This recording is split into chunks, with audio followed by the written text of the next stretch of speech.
Iniciamos el Club de Periodistas Radio, el espacio donde la palabra cobra sentido, la opinión se afina y el periodismo se convierte en conversación. Club de Periodistas Radio, el punto de encuentro para quienes creen en el poder de las ideas. Presenta y conduce Yayo Aristizábal.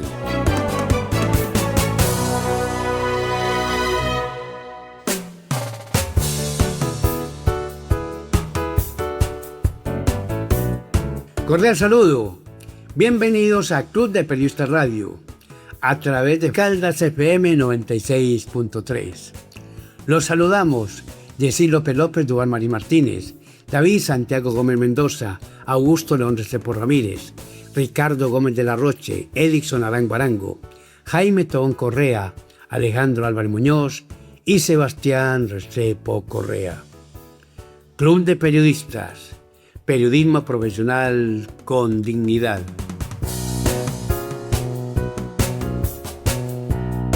El periodista nunca estará en vacaciones, aunque esté en vacaciones.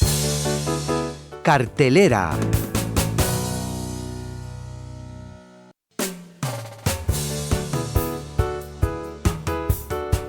Los terremotos que sacudieron a Venezuela el pasado 24 de junio continúan dejando un panorama de devastación. 10 días después del doble sismo de magnitudes 7,2 y 7,5, el balance oficial asciende a 2.954 personas fallecidas y 16.592 heridas. Mientras las labores de rescate entran en una nueva etapa marcada por la recuperación de cuerpos y la salida gradual de las brigadas internacionales. La Guaira, el estado más afectado junto con Caracas, sigue concentrando buena parte de las operaciones en numerosos edificios colapsados. La maquinaria pesada reemplazó las búsquedas manuales, una señal de que las posibilidades de encontrar más sobrevivientes son cada vez menores.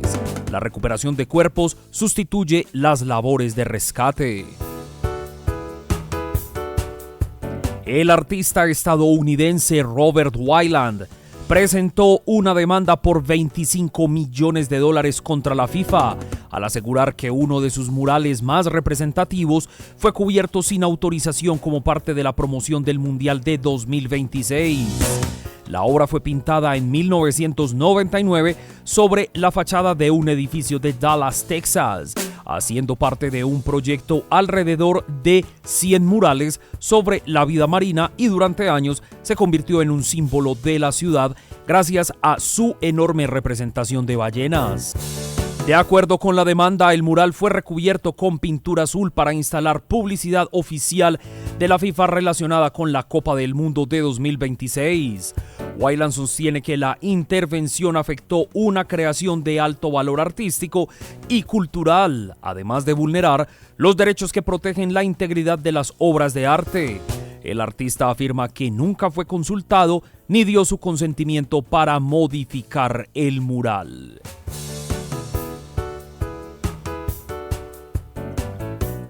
Hervé Renard deja de ser el director técnico de Túnez tras la eliminación en el Mundial. Apenas dirigió 2 partidos y ya se va. Un ciclo efímero del director técnico francés, quien estaba recién llegado al cargo. La etapa de Hervé Renard al frente de la selección de Túnez llegó a su fin casi tan rápido como comenzó. El entrenador francés no continuará al mando del combinado africano después de dirigir únicamente 2 encuentros durante el Mundial de 2026, cerrando así uno de los ciclos más cortos que se recuerdan en una Copa del Mundo. Renard asumió el cargo en plena competencia tras la salida de Sabri Lamouchi, quien fue destituido luego del inicio del torneo a causa de los malos resultados obtenidos por el equipo. La Federación Tunecina apostó por la experiencia del técnico francés con la esperanza de cambiar el rumbo de la selección, pero el impacto esperado nunca llegó. Así pensamos.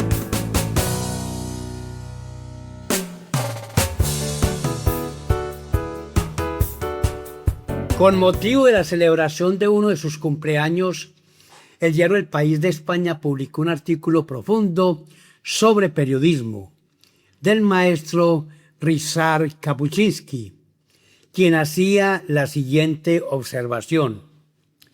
Antes, los periodistas eran un grupo muy limitado y se les valoraba.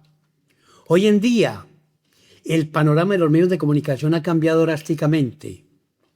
La revolución tecnológica ha dado lugar a una nueva clase de periodistas, a los que en Estados Unidos se les llama media workers. La mayoría no sabe escribir de manera profesional. Este tipo de periodistas no enfrenta problemas éticos ni profesionales. Antes, ser periodista era un estilo de vida, una profesión de por vida, una razón de ser, una identidad. Ahora, la mayoría de esos media workers cambian de trabajo constantemente. Durante un tiempo son periodistas, luego se dedican a otra cosa y más tarde pueden trabajar en una emisora de radio. No se identifican con su profesión. Hasta ahí Kapuscinski.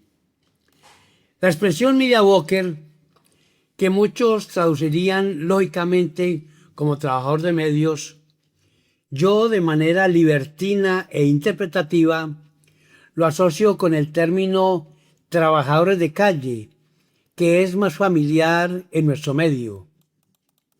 En Colombia, los medios de comunicación se han llenado de estos trabajadores de calle, quienes, además de los periodistas profesionales, han abierto sus puertas a ciertos individuos que aparentan ser periodistas sin realmente serlos. Estos se convierten en mercaderes del periodismo y se camuflan entre los verdaderos profesionales.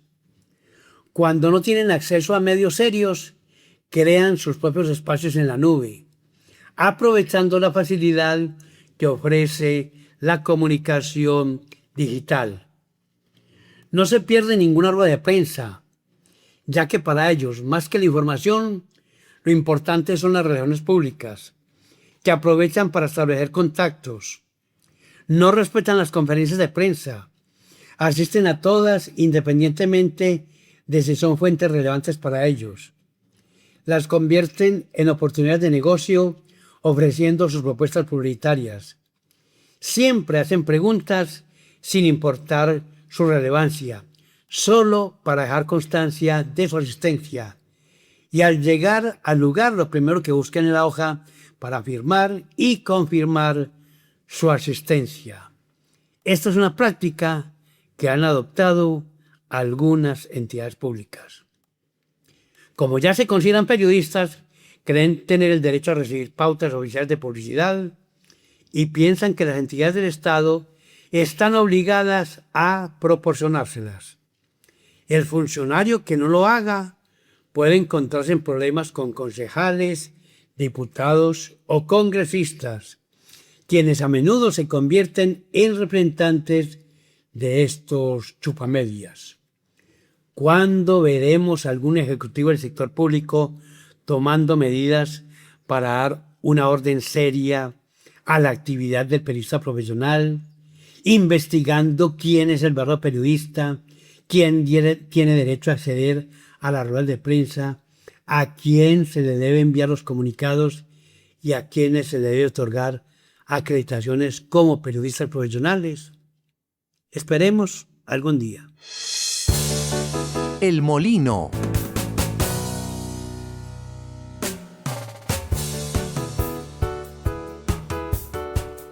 Una arca de Noé de 60 millones de dólares.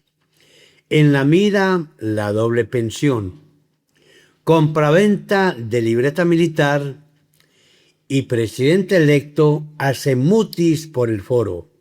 Estos, los interesantes temas que hoy nos regala nuestro comentarista Yesid López López. Un saludo, como siempre, muy amable para los directivos de esta emisora universitaria que le abre el espacio al Club de Periodistas de Manizales para hacer comentarios, dar noticias, informaciones y tocar temas de actualidad nacional. En el molino me voy a despachar con 3 puntos. El primero, el arca de Noé. ¿Lo recuerda aquel hecho bíblico? Cuando Noé fabricó una barca gigantesca para meter todas las especies de animales que había en el mundo, y esto con el fin, pues obviamente, de conservar todo lo que había alrededor de la naturaleza. Hoy por hoy nos traen la misma historia, un arca de Noé que vale $60 millones para hacer el empalme de un gobierno que siempre ha sido gratis, que no cuesta un peso y que simplemente sus componentes, los que entregan y los que reciben, lo hacen con una voluntad sin costo alguno, sin tener costo alguno. De hecho, eso pareciera ser como un recuento bíblico de lo que pasó hace siglos, muchos millones de años, y recalcarlo ahora para confrontarlo tal vez o para recordarlo con hechos religiosos que tanto se han dado en esta campaña o lo que fue la campaña electoral rumbo a la presidencia de la República. Una campaña que, por supuesto, hoy por hoy ya deja un costo superior a los 200.000 millones de pesos en cuanto al inicio de un empalme. Esperemos a ver qué pasa y cuáles van a ser los resultados, porque esos 200.000 millones, si las cuentas no son distintas o alguien no dice lo contrario, se los van a invertir solo en 10 días. Bueno, eso por una parte. De otra parte, el anuncio bastante ruidoso que se hiciera acerca de que ya no tendrán o no podrán tener una doble pensión quienes después de haberla logrado sigan trabajando, es decir, un sueldo doble, para ser más específicos. En algún comentario anterior, en una emisora, dije que esa sería una potestad, o eso sería una potestad del Congreso de la República.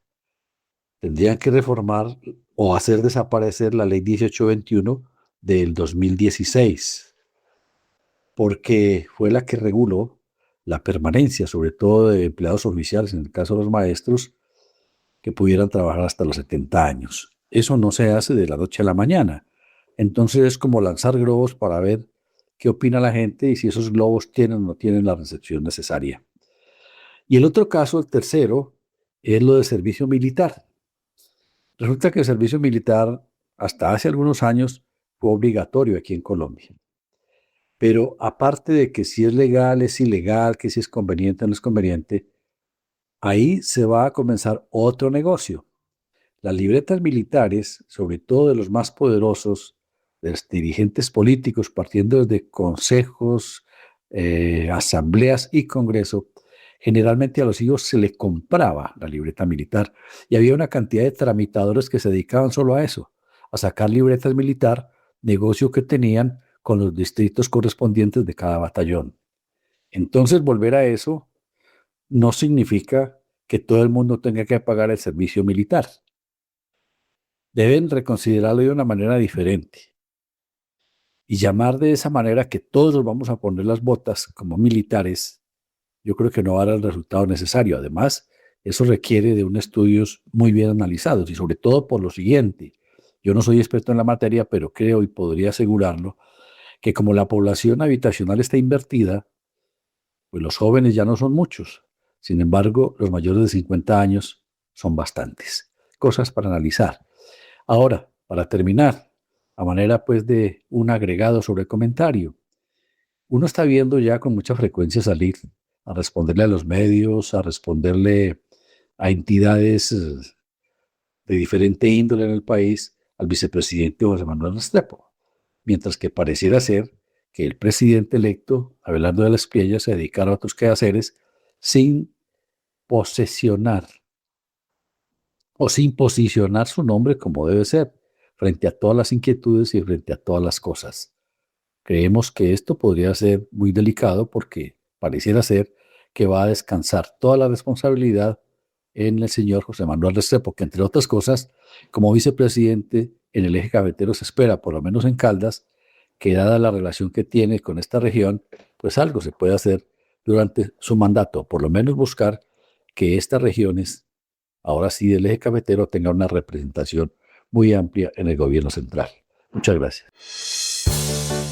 Estás escuchando Club de Periodistas Radio. Tecnología y publicidad por bolsas millonarias en fútbol y ciclismo. Duván Marín Martínez. Por estos días vivimos en la distancia las ediciones e incidencias de la Copa del Mundo de Fútbol y del Tour de Francia, afamados y añejos en los calendarios deportivos universales. Ambos con millones de seguidores, los dos organizadores por las multinacionales FIFA y UCI, con sede principal casualmente en Suiza, la primera en Zúrich y la segunda en Aigle, con 206 federaciones afiliadas, una y la otra con 211. El Mundial de Fútbol y el Tour francés colman el interés de la afición y muestran cantidad de servicios tecnológicos para presentarle especialmente a la televisión.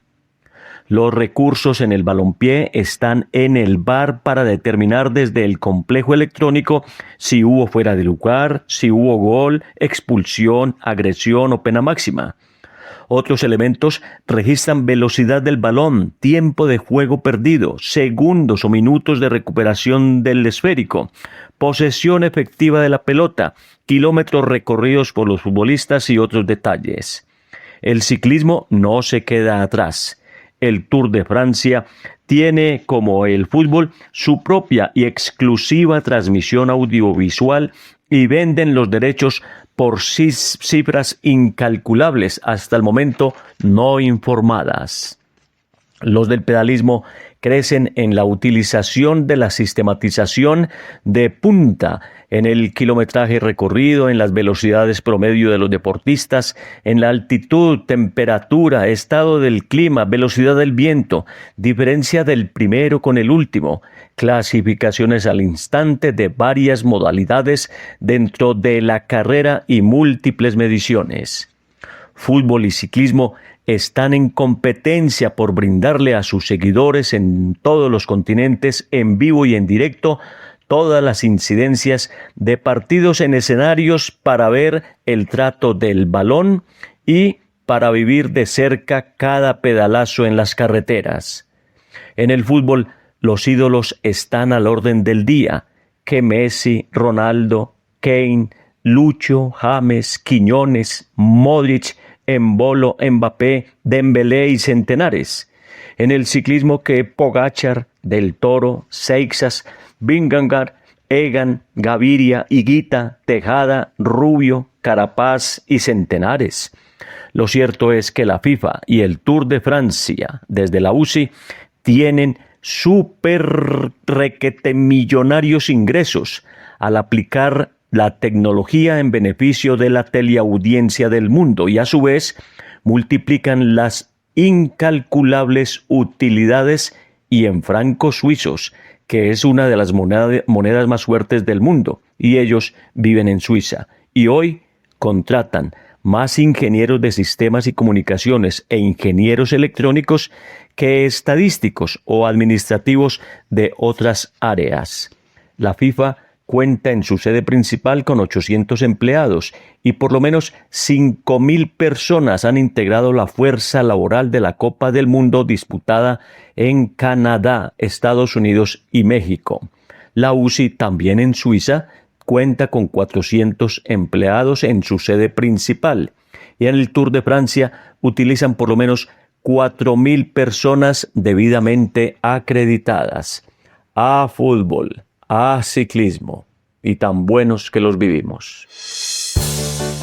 Primer plano.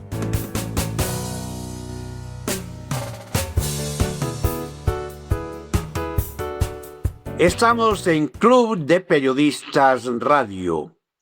El Gobierno Nacional y la Federación Nacional de Cafeteros acaban de firmar una prórroga de 5 meses para la administración del Fondo Nacional del Café, que busca garantizar la continuidad de los programas de apoyo a la comercialización y la estabilización del mercado para más de 560,000 familias productoras.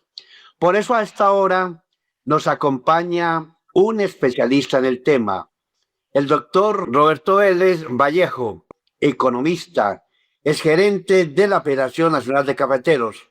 Doctor, bienvenido a Club de Periodistas Radio. ¿Cómo le va?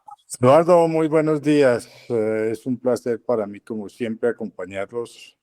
Eh, Usted lo dice bien, ya son muchos años en el café y en la caficultura y aquí estoy dispuesto para que vamos resolviendo temitas que tienen que ver con la caficultura.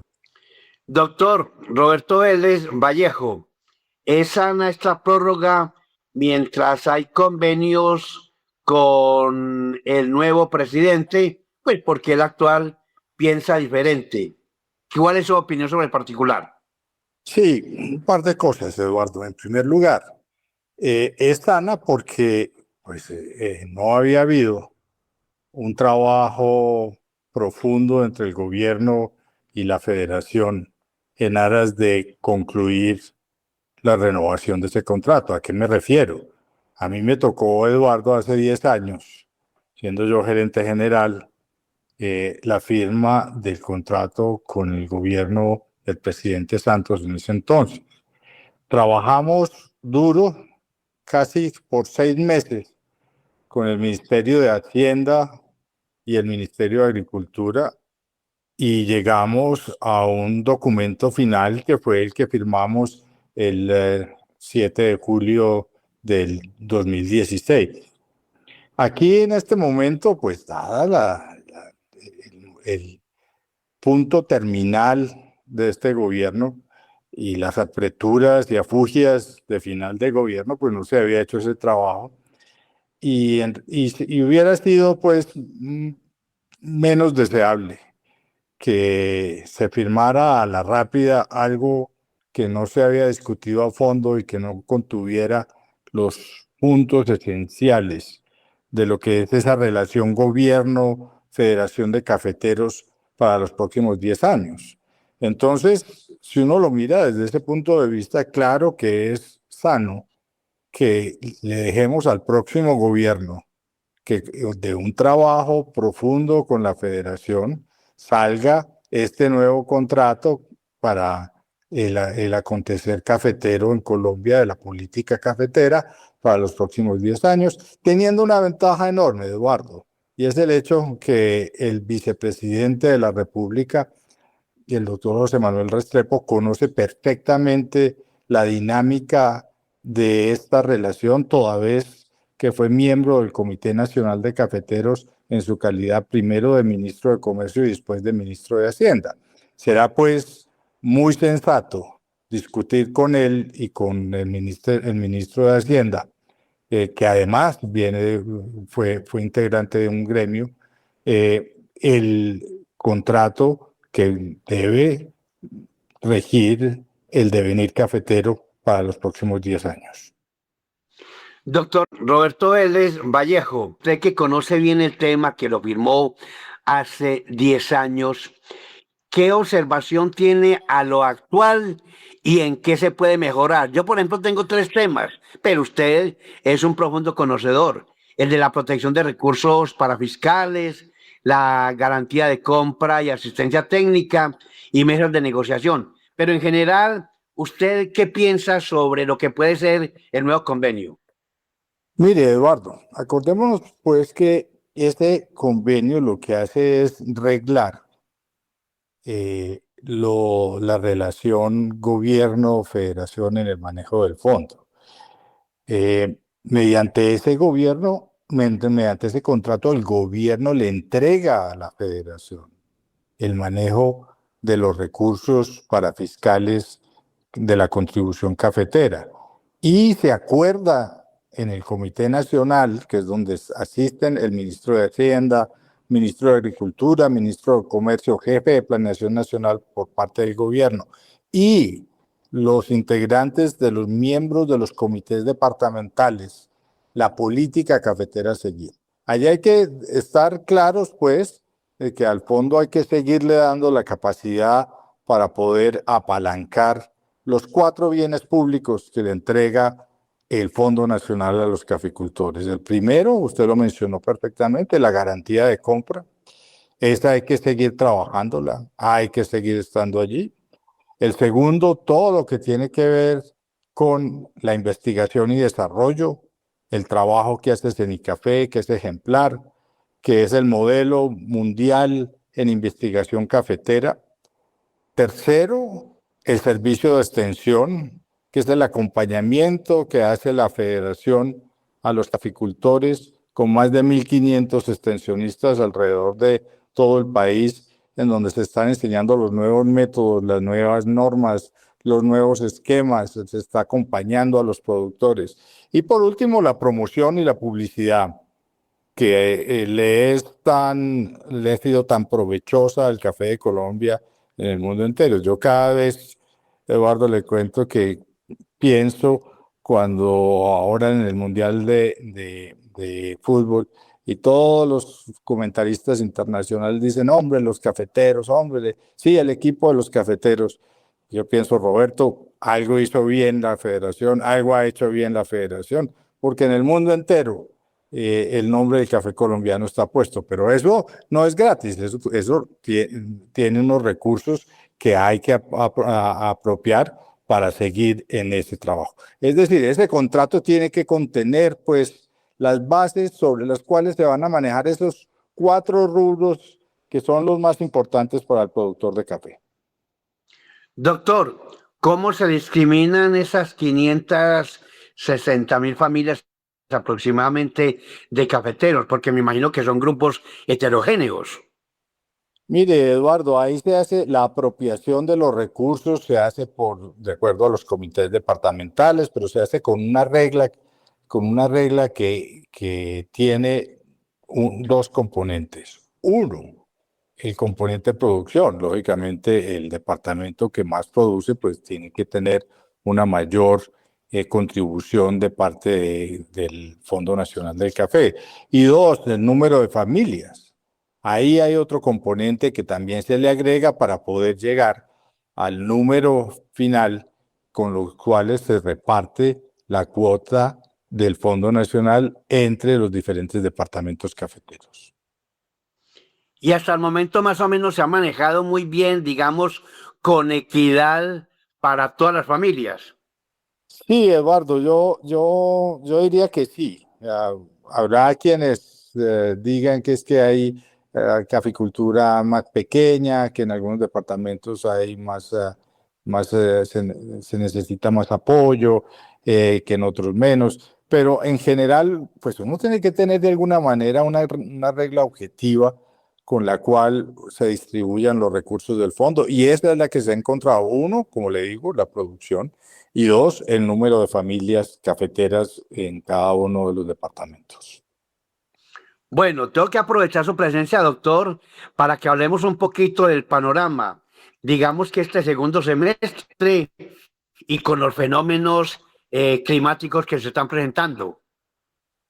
A ver, Eduardo, pues, en primer lugar, el fenómeno del Niño todavía no lo hemos sentido, aunque esta mañana estaba escuchando que ya el río Magdalena había bajado 1 metro. Entonces, pues de alguna manera se ha estado anunciando, pero digamos lo que para la producción cafetera de este año ya estamos jugados, toda vez que la florescencia fue más o menos buena, tuvimos las lluvias a tiempo en mayo, en abril y mayo, digamos ahí no va a haber falta de agua. ¿Y este panorama para Colombia es similar o muy distinto para otros países competencia como Brasil y Vietnam, por ejemplo? Eduardo, sí, es diferente porque nosotros estamos localizados precisamente exactamente sobre el Ecuador y porque el fenómeno del Niño, el gran impacto es más sobre Sudamérica que sobre Asia o África. Entonces, pues por ese lado diríamos que hay más daño o más afectación en la caficultura colombiana. Sin embargo, en estas épocas del Niño también suele presentarse problemas climáticos pues en países que son productores como Perú y ciertamente Brasil de vez en cuando también, debido a la falta de agua, se pueden presentar las famosas sequías que proceden después de los tiempos fríos que se están pasando ahora en julio. Este es el momento del invierno en el Brasil y ha habido fríos, no ha habido heladas, pero ha habido fríos. Y a partir de septiembre, pues empieza a requerir la caficultura de Brasil las lluvias que, de no presentarse, podrían dar paso a una sequía que ha sido la que también ha afectado la caficultura de Brasil en los últimos tiempos. Habrá que esperar y habrá que mirar cómo será el impacto. Finalmente, algo más para agregar, doctor Roberto Vélez Vallejo. Eduardo, no, mire, yo creo que la caficultura ha pasado en esta última década por tal vez el mejor tiempo, los caficultores, el mejor tiempo desde que se rompió el acuerdo de 1989. Cuando de ahí en adelante, pues ha habido periodos medio buenos de un par de años, después 3 años malos, un año bueno, 2 años malos, pero digamos que tenemos una década ya en donde el precio internacional y las condiciones de ingreso del productor han sido favorables, no digamos pues que se ha enriquecido el productor, pero ha tenido 10 años de rentabilidad de la caficultura que no habíamos tenido desde la ruptura del acuerdo en 1989. Doctor, muy amable por su colaboración. Eduardo, muy amable, un abrazo para usted y todos los oyentes. El doctor Roberto Vélez Vallejo, economista, es gerente de la Federación Nacional de Cafeteros, era nuestro invitado hasta ahora aquí en Club de Periodistas Radio. Síguenos en Spotify. Nos encuentras como Frecuencia U Podcast.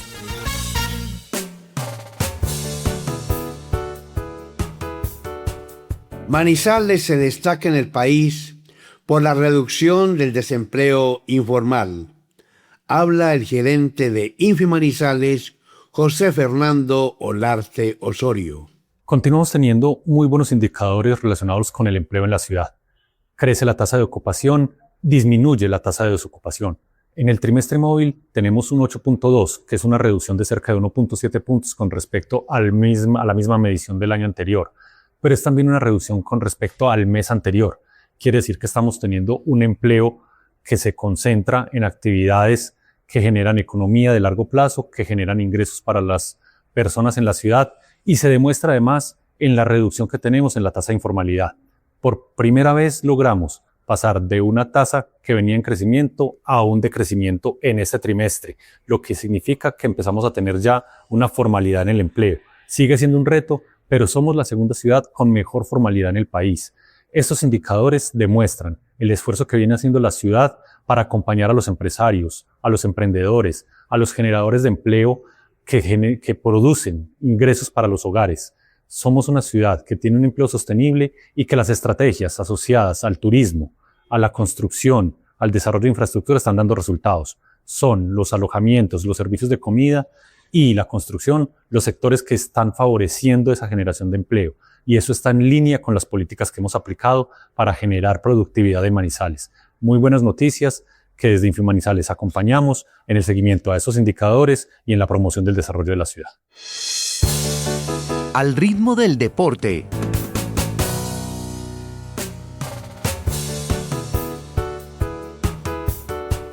Estamos en Club de Periodistas Radio a través de Frecuencia U 940M, nuestro ecosistema digital, y Caldas Estéreo 96.3 FM. Siempre con la grata compañía de nuestro ingeniero de audio, Alejandro Álvarez Muñoz. La selección de fútbol de Caldas acaba de coronarse campeona nacional de la categoría U19. Y a esta hora nuestro invitado es su técnico, el profesor John Freddy Quintero Duque. Profesor, cordial saludo, bienvenido a Club de Periodistas Radio, ¿cómo le va? Muy buenos días para usted y toda la audiencia. Muy bien, muy felices, gracias a Dios. Bueno, usted es un técnico muy joven, entonces la primera inquietud es, cuéntele a los oyentes de Club de Periodistas Radio a través de Frecuencia U, ¿quién es en la parte profesional John Freddy Quintero? Bueno, mi nombre es John Freddy Quintero Duque, tengo 33 años, soy licenciado en Educación Física de la Universidad de Caldas. He realizado algunos cursos a nivel nacional de, obviamente, el tema del fútbol y formación deportiva. Cuento con la licencia B, actualmente estoy inscrito en la Universidad de Antioquia para realizar la licencia B y bueno, con muchas ganas de y esperanzado en seguir trabajando y formándonos para cumplir cada uno de los objetivos profesionales y personales. Antes de tomar usted la selección de Caldas, ¿con qué equipos ha trabajado? Bueno, yo tengo un club que se llama Holocausto Norte Fútbol Club, compañía de un gran amigo mío que se llama Johairo Vázquez. Nosotros formamos el club desde el año 2011. Eh, en el año 2024 fuimos catalogados como el mejor club de Caldas. A hoy contamos con una población muy extensa. Es un club bastante reconocido acá en Manizales y a nivel del eje cafetero. Con la selección Caldas he llevado ya 3 procesos. Inicié sub 15, luego sub 17 y ahora pues en el proceso sub 19 donde conseguimos el título. ¿Y esas tres categorías que nos acaba de mencionar son las mismas de Holocausto o tienen más categorías? No, las que le nombré son los 3 procesos que se llevaron en la selección Caldas. Nosotros con Holocausto tenemos poblaciones desde los 4 años hasta sub 13, que es la actual que compite en torneo nacional. Aparte del grupo de élite que tenemos, que es el grupo de mayores, donde competimos varios de nosotros. En ello jugamos Copa La Patria, Torneo Baja Suiza. Este año íbamos a jugar Copa Trinche, pero bueno, ahí estamos en la tarea. Hablemos ahora sí de la selección. ¿Cómo se conformó la selección? ¿Cómo la escogió? Háblenos de ese proceso, por favor. Bueno, nosotros iniciamos este proceso el año anterior compitiendo en sub 17. Allí hicimos una muy buena presentación, pasamos la primera ronda, nos quedamos en la fase final. La conformación del grupo inicialmente se da con los clubes locales, siempre se hace una convocatoria a los clubes locales, son analizados y observados cada uno de sus deportistas en las diferentes competiciones. También se sacan unos microciclos de trabajo con ellos para obviamente observarlos de manera interna y detallada. Luego, partiendo de esto, se convocan los jugadores del Once Caldas, que es obviamente el único club profesional que nosotros tenemos en la ciudad y en la región. Entonces, el Once Caldas siempre va a ser un pilar fundamental para la conformación de las selecciones Caldas. Con toda sinceridad, ¿es una verdadera selección Caldas o una selección de Manizales? Bueno, no, acá nosotros tenemos deportistas de Caldas, de Manizales en gran cantidad, pero también contamos con deportistas que desde hace algún tiempo están radicados en la ciudad, porque hacen parte del Once Caldas, como se los mencionaba anteriormente. O sea, que ustedes no hacen visitas a los 27 municipios de Caldas como para mirar de pronto torneos locales. Sí, claro, claro, claro. Las visitas a los municipios se hacen desde la sub 13, sub 15, sub 17.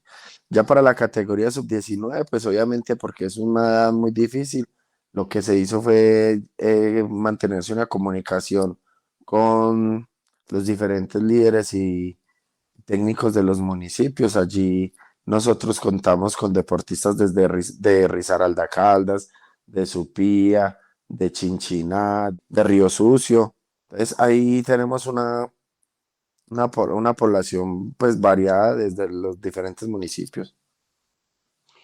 Tradicionalmente, y digamos que en años anteriores, no sé actualmente, la Dorada daba mucho futbolista y también Río Sucio. ¿Están representados en esta selección o en las selecciones de Caldas en general? Río Sucio, sí, Río Sucio tiene 2 deportistas con nosotros. Uno de ellos se llama Emanuel Villada, que actualmente está haciendo parte de la sub 20 de los Caldas, y Samuel Mosquera que también es de allá de Río Sucio, criado en Supía. Entonces son deportistas pues de allí. De la hora sí no contamos con ningún deportista.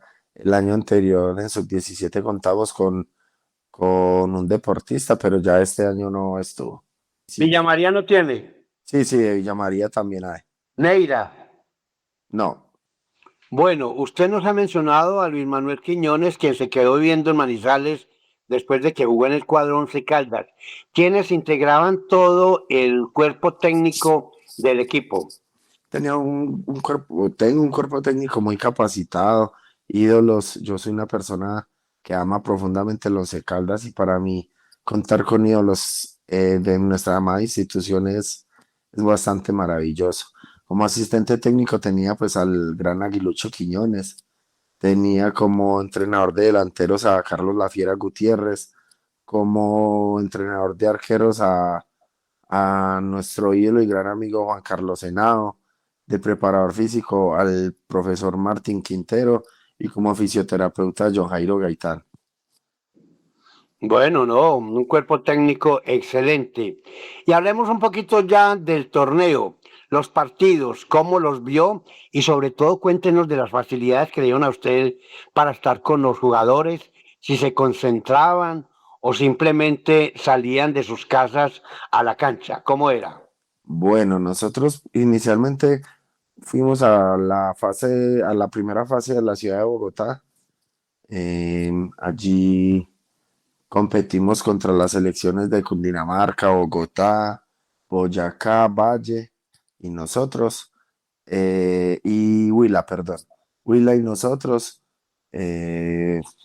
hicimos unas excelentes presentaciones. Allí obviamente conseguimos el paso a la fase final. Bogotá estuvimos cerca de 10 días. Allí obviamente la liga y con sus patrocinadores siempre se comportaron muy bien. Al regresar para clasificar a la fase final, siempre estuvieron muy prestos para todo, siempre lo que se les solicitaba, siempre nos cumplieron con ello. Nosotros nos concentramos en la fase final, lo que se hacía era que nos reuníamos desde muy temprano con el grupo de jugadores, almorzábamos juntos, compartíamos, nos desplazábamos para el escenario deportivo, jugábamos. Después de jugar siempre se les daba el algo o la merienda a los deportistas y realizábamos la respectiva recuperación dentro del estadio Palo Grande. Acá quiero también hacer un reconocimiento muy importante pues al profesor Arrier Herrera, al sugerente deportivo Ramiro, al director de divisiones menores del Once Caldas, porque sin el apoyo, tan maravilloso apoyo del Once Caldas, esto no hubiese sido posible. Me gusta esta mención que ha hecho últimamente, porque yo que conozco a todos los profesionales que usted acaba de mencionar, me parece que usted se da cuenta de la trascendencia y apoyo de ellos por su experiencia y conocimiento, y me duele como manizaleño que hay mucho aficionado manizaleño e inclusive periodistas que no han entendido la importancia de la presencia de estos profesionales antioqueños en la ciudad de Manizales, que están aportando mucho y usted lo reconoce. Eso me alegra mucho, hombre, profesor. Sí, claro, no, a todo hay que darle su lugar y su reconocimiento. Ellos vienen haciendo una excelente tarea acá en la ciudad y exaltando y enalteciendo el nombre del fútbol caldense. Desde el Once Caldas lo vienen haciendo muy bien. Yo he sido muy analista de esta parte y ellos empezaron a implementar acá en el Once Caldas, hablando un poco más de eso, algo que se llama Talento 11, hablando específicamente del profe Ramiro y del profe Mauricio. Ellos empezaron a implementar y a capacitar aún más y siendo más enfocados en los jugadores que son prospectos para el equipo. Y ellos han tenido un crecimiento en su biotipo, en su preparación, en su pensamiento, todo. Esto es un gran avance y un gran logro, un gran título que ojalá lo sigan trabajando de esa gran manera. Profesor John Freddy Quintero Duque, le agradecemos mucho y nuestro público reconocimiento por la excelente labor que ha tenido usted y el título. Muchas gracias. Muchísimas gracias a usted por todo el espacio y que Dios los bendiga. Nuestro reconocimiento entonces al profesor John Freddy Quintero Duque y nuestra invitación a los oyentes para que continúe nuestro programa Club de Periodistas Radio.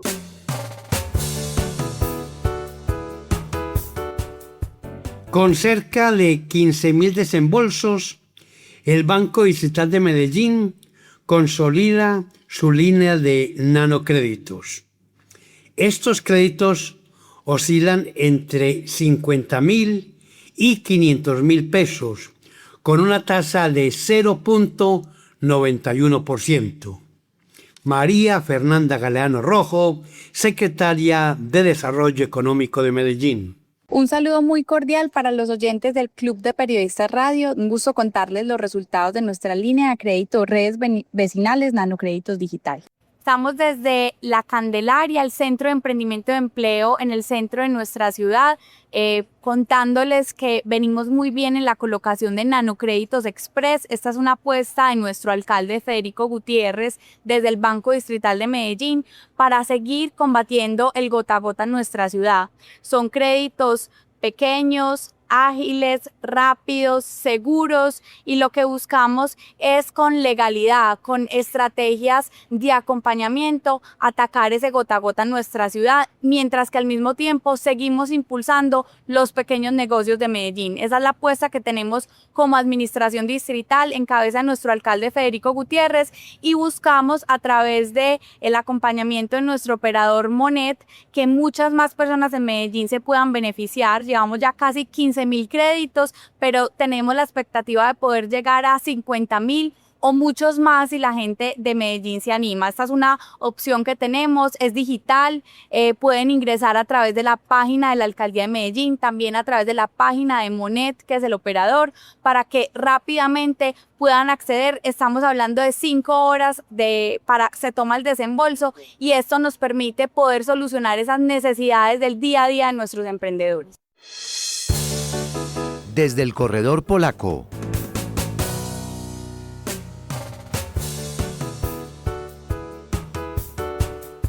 Los damnificados de Venezuela y la Iglesia colombiana. Millonarias inversiones en el Estadio Palo Grande. Y nada que reanudan Aerocafé. Los temas que hoy nos presenta en esta sección el periodista Duan Marín Martínez. En la Eucaristía Dominical desde el corredor polaco escuchamos a los párrocos de la Arquidiócesis de Manizales, quienes explicaron las razones por las cuales la Iglesia colombiana no ha despachado las ayudas a las familias damnificadas por los terremotos en Venezuela. Afirman que las trabas fronterizas del gobierno de Venezuela para el ingreso de los camiones con perecederos hacia la población afectada hoy impide que las entregas directas lleguen. Confirman que como son tantas las familias que lo perdieron todo en segundos, mantienen abierta la campaña en todo el país y que por intermedio de los bancos arquidiocesanos harán llegar las toneladas de alimentos a las víctimas. De Manizales y Caldas han sido varios los socorristas que han participado en las acciones de rescate en La Guaira y Caracas. 1.800 millones de pesos invirtió la alcaldía de Manizales en la adquisición e instalación de la pequeñísima pantalla para el costado sur del Estadio Palo Grande. En los próximos días comenzará el proceso de licitación para el cambio de la cubierta del escenario deportivo. El valor ya va en 600.500 millones de pesos. Hace 32 años, la construcción del Estadio Palo Grande de Manizales costó 5.000 millones de pesos. Y la reanudación de trabajos en el terreno donde hace 40 años proyectan construir Aerocafé sigue en veremos. Muchos directivos de la empresa, dirigentes políticos de Manizales, Palestina, Chinchiná y Caldas, entre ellos mandatarios municipales y departamentales, se la han pasado durante 4 décadas a entregar disque oficialmente fecha de inicio y hasta determinación de la anhelada obra. Presidentes de la República, senadores, representantes, ministros del Transporte y de Hacienda, entre ellos caldenses, también han incumplido la palabra después de comprometerse con el fracasado proyecto. Entre tanto, el actual gerente de la empresa Aerocafé y del patrimonio autónomo están en la mira de los investigadores como consecuencia del irregular manejo de los recursos. de Aerocafé han salido dineros para el pago de escoltas y de publicidad. Gracias a Aerocafé hay funcionarios pensionados y nada de aeropuerto. Vamos para 50 años. Opinómetro.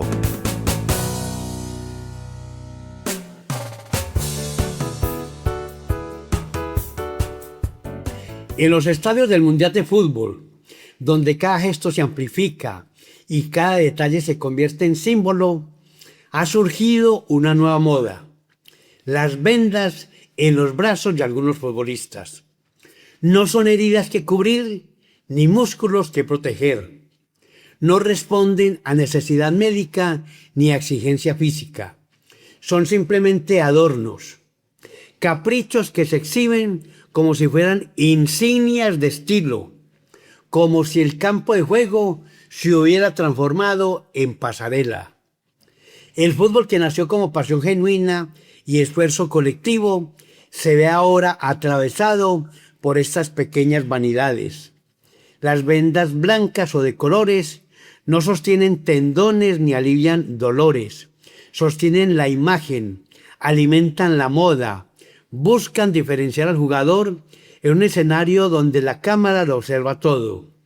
Se convierten en accesorio, en gesto estético, en un guiño a la mercantilización del deporte. La pregunta que surge es inevitable. ¿Qué nos dice esta moda sobre el fútbol contemporáneo? Tal vez que el espectáculo ha desplazado el sacrificio, que la apariencia pesa tanto como el rendimiento, que el marketing invade hasta los brazos de quienes deberían ser símbolo de esfuerzo y disciplina. El jugador ya no solo compite, también desfila, vende y se adorna. No es condena, es una advertencia, porque detrás de cada venda innecesaria hay un recordatorio de que el deporte corre el riesgo de convertirse en escaparate vacío, que la pasión de millones no se reduzca a la frivolidad de unos pocos, que el fútbol conserve su esencia, sudor, entrega, juego limpio, que las vendas vuelvan a ser lo que siempre fueron, instrumentos de cuidado, no caprichos de moda. Eduardo Aristizábal Peláez, Observador. Notas de cierre.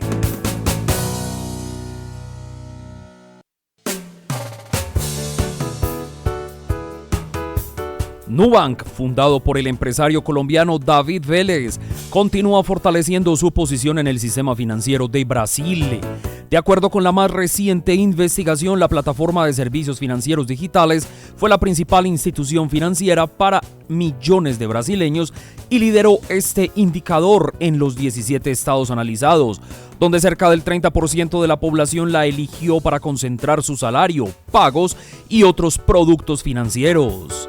Ha bancarizado a 31.500.000 personas. Preocupación en la empresa de aseo de Medellín en Varias por el incremento que se viene evidenciando en la ciudad a causa de heridas y accidentes por la mala separación de la basura en las 16 comunas y 5 corregimientos que tiene la ciudad. En lo que va corrido de este año se han reportado 64 accidentes que ponen en riesgo la salud de quienes trabajan en la limpieza y recolección. Los residuos peligrosos como jeringas y objetos cortopunzantes deben tener un tratamiento diferencial y para esto en Varias tiene dispuesta la línea amiga de aseo a donde cualquier usuario de la ciudad puede llamar para recoger estos desechos.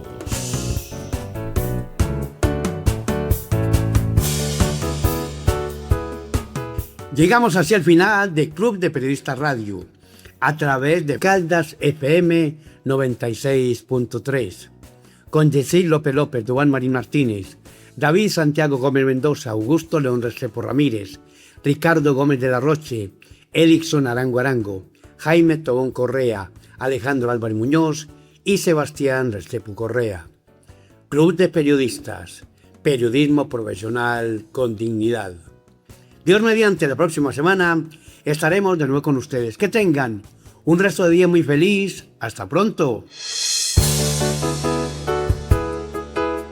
Información, opinión, educación, crónicas, entrevistas, reportajes. Club de Periodistas Radio, la verdadera radio, la radio profesional. Presenta y conduce Yayo Aristizábal. Escuchas 96.3 FM, la señal de la cultura.